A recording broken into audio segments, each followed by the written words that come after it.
گاؤں میں ایک یوسف نام کا آدمی رہتا تھا۔ یوسف بہت ایماندار اور محنتی تھا۔ اس کے 3 بچے تھے، ایک بیٹی اور 2 بیٹے۔ بیٹی بہت لائق اور ذہین تھی۔ ایک بیٹا احمد بھی دن رات محنت کرتا اور دل لگا کر پڑھتا، اور دوسرا بیٹا بلال امی ابو کو بہت تنگ کرتا۔ وہ اسکول میں بچوں کے ساتھ لڑتا رہتا۔ امی ابو بہت پریشان ہوتے۔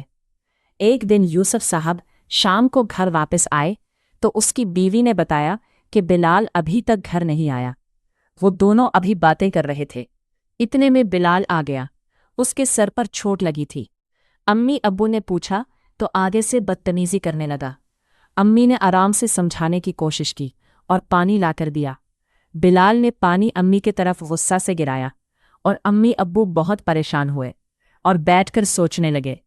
وہ گلی میں بھی بچوں کے ساتھ لڑتا رہتا۔ گلی والے بھی بہت پریشان تھے۔ ایک دن وہ غصے میں اپنی نانی کی طرف جا رہا تھا۔ راستے میں اس نے 2 آدمیوں کو باتیں کرتے ہوئے سنا۔ دونوں ایک دوسرے سے کہہ رہے تھے کہ یوسف صاحب بہت ایماندار اور محنتی ہے، لیکن اس کا بیٹا بلال اس کے لیے آزمائش بنا ہوا ہے، جس طرح حضرت نوح علیہ السلام اپنے بیٹے کی وجہ سے آزمائش سے گزرے۔ وہ شرمندہ ہو کر ادھر سے نانی کی طرف چلا گیا۔ نانی نے اس کو گلے سے لگایا اور پوچھا کیا بات ہے؟ بلال نے کہا، نانی جان، حضرت نوح علیہ السلام اور ان کے بیٹے کا کیا قصہ ہے؟ نانی نے سب بچوں کو بلایا اور حضرت نوح علیہ السلام کے بارے میں کہنے لگی کہ حضرت نوح علیہ السلام اللہ کے پیغمبر تھے۔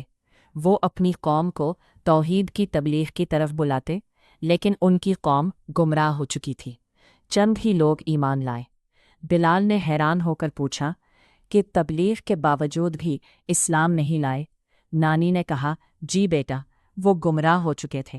پھر اللہ تعالیٰ نے حضرت نوح علیہ السلام کو اپنی نگرانی میں کشتی بنانے کا حکم دیا اور فرمایا، ہر جاندار جوڑا اس میں رکھ دے، اور جو لوگ اسلام قبول کر چکے ہیں انہیں بھی اپنے ساتھ کشتی میں سوار کر لیں۔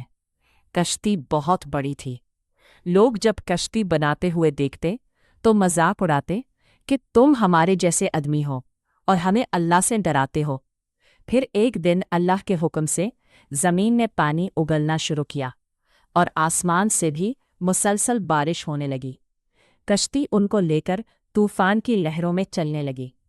اس وقت نوح علیہ السلام نے اپنے بیٹے کو پکارا کہ اس کشتی میں سوار ہو جاؤ، کافروں کے ساتھ نہ ملو، لیکن اس نے ایک نہ سنی اور لوگوں کے ساتھ پانی میں ڈوب گیا۔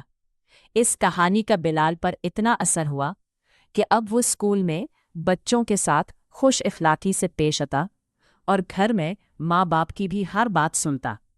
اب اس نے پکا وعدہ کر لیا تھا کہ وہ کسی کو تنگ نہیں کرے گا۔ پیارے بچوں، امی ابو کا کہنا ماننا چاہیے۔